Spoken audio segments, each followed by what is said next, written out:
Hello everyone, this is my cast on crit Mind Over Matter Indigon Ascendant. I'm going to go over the gear, then give you guys a demonstration and maps, and then we'll follow up with the path to building. So, Cost Breeze.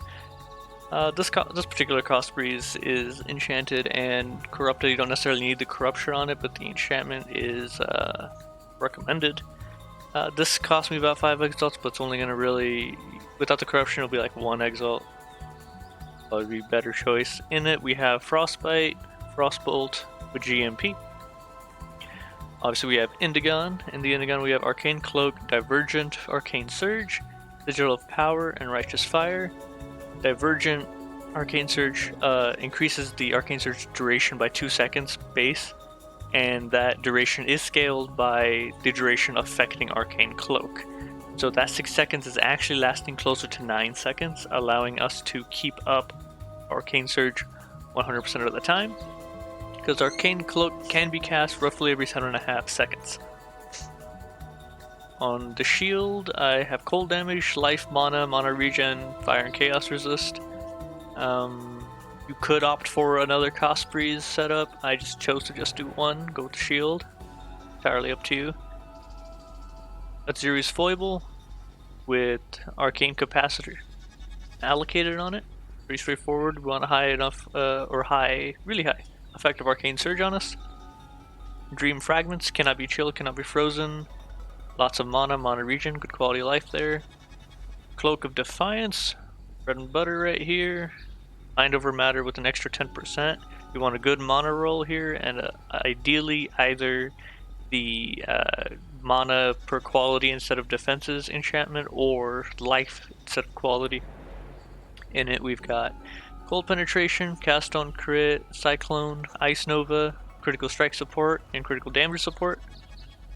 Over here we have Essence Worm with Zealotry in it. Bramble Fingers Nexus Gloves here. The Nexus Gloves I would definitely recommend. It has a 20% chance to give you your mana cost back when you spend that much mana on a skill. So essentially, when you spend, say, 300 mana to cast a skill, and that 25% triggers, that 300 will count towards ramping up Indigon, but you'd still get the mana back, so it feels like you haven't spent mana and still ramped up your damage. You just want life, mana, resist as much as you can get here. Belt, I went for lots of life, mana. Chaos resist is the main part here, because we can get lots of our other resistances from perma auto flasking. But here, the flask applied you have 10% increased effect is not necessary. Those are great quality of life. And then we have Omega and Carnal Boots with Clarity, Whirling Blades, Faster Attacks, Fortify. And this gives us Onslaught and Attack and Spell Dodge. Very nice. You'd ideally want the mana regeneration if you've cast a spell recently enchantment, not the Critical Strike chance one. And also for the helmet, you're going to ideally want Arcane Cloak spends an additional 15% of your mana. That would help to ramp up a lot. For Flask, we're using Laviandra's Spirit. This allows us to spend a whole bunch of mana and, well, then lower our cost to 0 and still keep casting. The skills cost no mana does not interfere with Arcane Cloak, so even if you have this up, you can spend mana through Arcane Cloak and still ramp up Indigon. And then we have an Amethyst Flask here, used when charges reach full. It's not 100% uptime on it, but it's nice. Probably closer to 100 when we're actually mapping. That's where we get most of our chaos resist from, other than our gear. And then most of our elemental resistances comes from these flasks. Used when charges reach full, 20% reduced charges used. And this one has 15% damage taken from life. Damage from hits is leached as life during flask effect. 50% chance to avoid being stunned during flask effect, and 57% increased critical strike chance during flask effect. We have roundabouts 50 to 60% increased effect of flasks on us. So for example, this chance to avoid being stunned becomes closer to, I believe, 80-ish%, 75-80%. So in combination with part of Oak, we can get essentially stun immunity. Then we have freeze and chill immunity here. We only have to worry about ignite and shock, which isn't too big of a deal.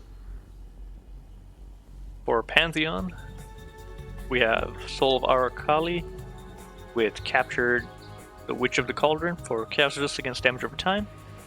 And we have Soul of Shikari, which I haven't upgraded yet, but I do intend to. Chaos resist during damage or against damage over time during our Flask effect is capped. And we get largely most of our critical strike chance thanks to Secrets of Suffering. So we're not freezing or chilling, we are applying Brittle and Sapped. Sapped we're going to get from the elemental damage or lightning damage added from Arcane Cloak.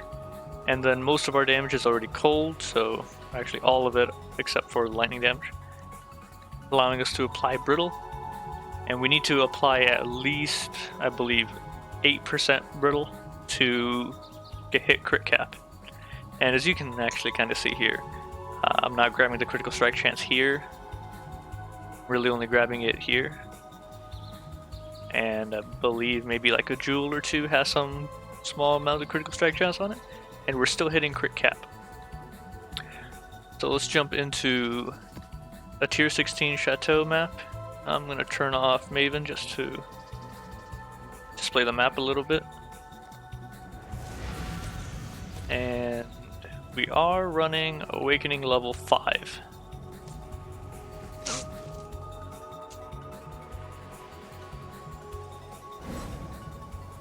We can run Blood Rage and Righteous Fire with little to no degen. If you drop Clarity to level 1 just in order to enable the Watcher's Eye, you can have a lot more mana freed up, but you degen a lot more. It isn't too big of an issue since most of our sustain is coming from Love the Spirit Mana Flask. And also if you feel strong enough defensively to handle Chaos Resist without the Flask, you can use the Quicksilver Flask in place of it, and you can speed up gameplay much more. Otherwise, Whirling Blades is sufficient for me, so I opted for tank here. Your torment is over.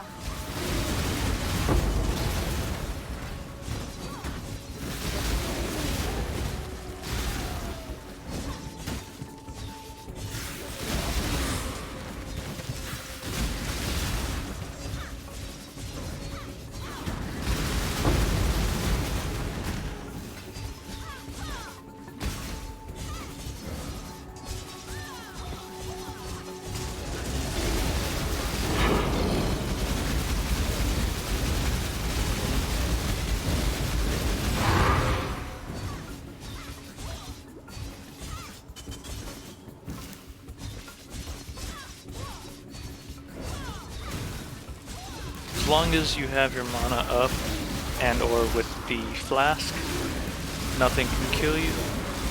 We have 40% of damage, 48% of damage taken from our mana before our life. Degen is absolutely not an issue. I actually don't have Corrupting Blood immunity, and we can just tank Corrupting Blood. It's not an issue. Let's see if I can maybe find Expedition. I don't know if I already passed through at some point.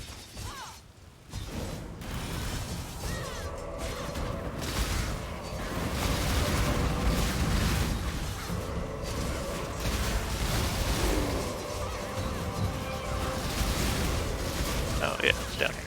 Perfect. Over here.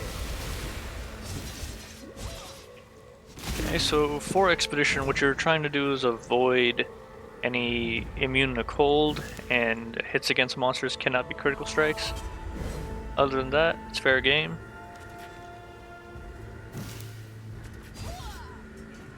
Even if you come across Slain monsters do not give flash charges. We don't require killing to get our flash charges. Sustain mostly from the Ascendancy. Oh, nice. And in addition to that, we do have the Watcher's Eye with flash charges gained on critical strike. Which is why our Flasks go off so often. In addition to the Ascendancy, we're actually getting, or because of the Ascendancy, we're actually getting quite a bit of straight up life recovery per Flask use.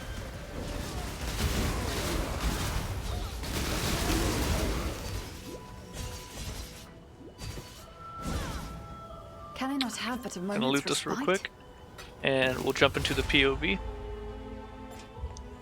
You'll notice that I've been getting power charges, even though I don't have any place to get them from, per se. It's actually coming from a small cluster jewel, Liquid Inspiration. 25% chance to gain a power charge on using a Mana Flask. And if we have full charges, I'll just spam them all, and I got one that time. But if you're mapping, you're going to be getting a lot of power charges because you're going to be spamming these charges. We're up to 2 now. It's taking a lot longer than I expected it. There, we're at 3 charges now. Or 3 power charges. Yep. The Watcher's Eye I was mentioning was right here. Gain flash charge when you deal a critical strike while affected by precision. 15% increased mana recovery while affected by clarity. You only really need a level 1 clarity. And go as high as you can on precision. Alright, I'll hop out, take a look at the POV. So, this is a rough level 90 tree here. If you proceed beyond 90, you're probably going to be grabbing just life and mana nodes. But you are an Ascendant. We are grabbing Pathfinder in order to allow perma auto-flasking. And the other one is going to be Hierophant for more mana, mana damage, or mana taken. Damage taken from mana before life, increased effect of Arcane Surge on you, and we're going to take the Path of the Templar, which allows us to, well, really you just need to put in 1 point here. We get the 20% mana regeneration rate, and we're using a pure talent jewel here. Like, because we're connected to the starting points of Scion and Templar, we're going to get 25 to all attributes and penetrate 5% all elemental resistances. Quick and easy to do that. We have 1 point here again for mana regeneration, but for the most part we're coming out low elemental resistance, grabbing mana nodes. These are the duration nodes I was referring to that increase Arcane Cloak's duration, which in turn increase Arcane Surge's duration. We're using Agnostic because we're using Righteous Fire, so extra energy shield is only going to cause us to take more damage when we have no energy shield sustain, so might as well be 0. And it makes us even tankier against damage over time. We have Arcane Chemistry here for mana recovery from Flask, and Flask gain, mana Flask gain a charge every 3 seconds. We're going to grab most of the mana and Flask nodes, with the exception of this one. We don't really need the extra duration. And we're going to be grabbing these as well. 20% increased flash charges gained while you, if you've dealt a crit strike recently. Very nice. Come up to the Shadow and critical strikes. Grab resourcefulness, life, mana. Definitely grabbing Aqueous Accelerant because it gives you mana recovery from Flasks, Flask duration, and Flask effect, as well as attack speed during any mana Flask. Mana recovery, life and mana. Spell damage per 100 mana, which we definitely have because you only need roughly 2,000 mana, if I'm correct about that. 2,000 mana gives you the maximum 40% effect here, but you do have plenty of mana nodes in close proximity to where you're already traveling, so if you level up further, you can grab lots of mana nodes. We haven't completed the Scion Life Wheel here, so you can grab more life there. For the Cluster Jewels, oh, actually before Cluster Jewels, we are grabbing Acrobatics, but not Wind Dancer, because Wind Dancer is a little bit out of the way here. You can move some points around to grab that if you'd like, but largely we're dependent on Acrobatics and the dodge from American. On the large Cluster Jewel, we're going to grab Disorienting Display, Blizzard Caller, and Deep Chill. Disorienting Display will be active quite a bit because we're spamming elemental skills as we are cast on crit. Blizzard Caller, we are using Frostbite, helps there. Critical Strike chance helps there. Pretty straightforward. Deep Chill, that 30% increase of cold ailments also applies to Brittle. So if you have any trouble applying Brittle to, say, bosses, this will help. Not super necessary once you hit higher damage numbers, but I still kept it. In the medium cluster, we have Distilled Perfection and Spike Concoction. You're only going to need one Spike Concoction because you cannot stack Alchemist Genius, but you're going to want 2 Distilled Perfections for life and mana recovery from Flask, as well as Flask effect duration. For the small cluster, we have Secrets of Suffering. As I explained, we have Liquid Inspiration here, giving us mana recovery, and power charge from Mana Flask. Watcher's Eye, one more time, we've got mana recovery from Clarity, blast charge on critical strike from Precision. And for the jewels that are not the unique jewels, you're using a global crit multi, or cold crit multi, global critical strike chance, and maximum mana. And over here, using a double crit multi with mana regen on it. I'd only really go as far as double crit multi. Triple is going to cost way too much, but you could definitely go for that if you want to min-max this build. I think I spent at most, 20 exalts towards this build right now, and you could easily accomplish very similar feats closer to 10 exalts. But you can definitely carry it even further and accomplish much more. Oh yes. Intuitive Leap right here.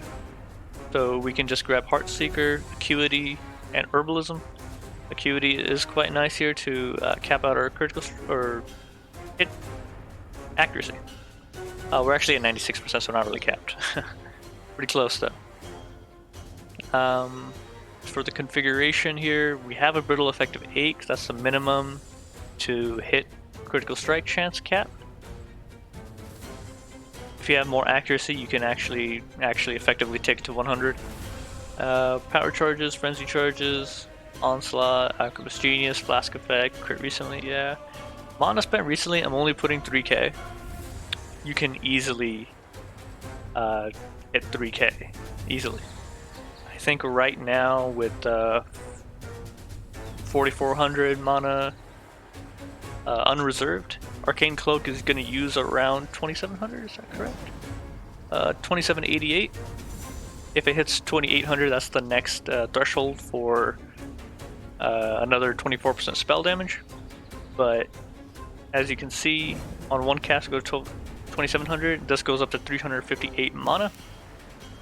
So as soon as you start casting, you're going to hit 3k easily. So this 731k DPS, first of all, is going to be much higher because your mana cost is probably going to be, or mana spent recently is going to be closer to 6,000.